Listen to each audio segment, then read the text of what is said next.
and I'm from Schubert. This is the P100N riot control helmet, and today Joe from Rampart will show us what the helmet is capable of. I've got some anger issues I'm going to work at now. So,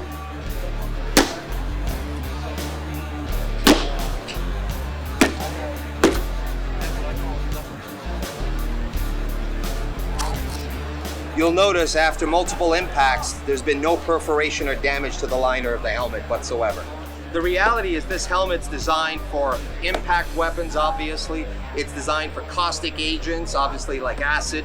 The liner here that you can see is designed to wipe off those types of liquids themselves, and you've got the ballistic visor also. We're gonna now up the game. We're gonna go through the tool chest. Offside impact.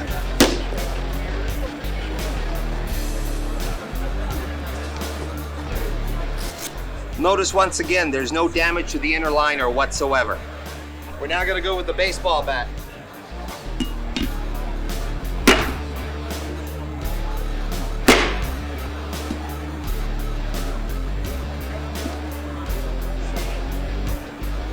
Remove the liner. Once again, no perforation whatsoever in the liner. There is no circumstance you would ever see this sort of abuse. What it does show is the versatility and the strength of the helmet.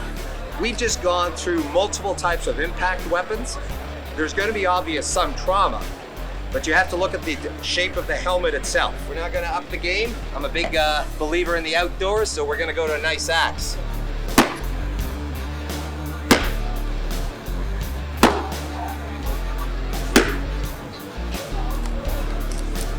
We're gonna go to town a little bit.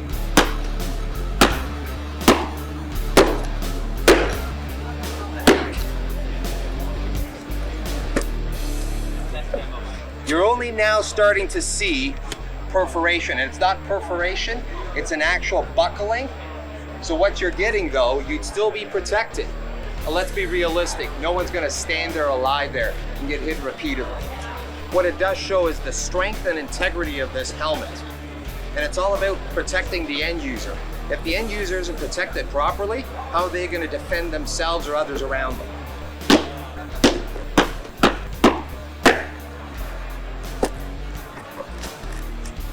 Satisfied?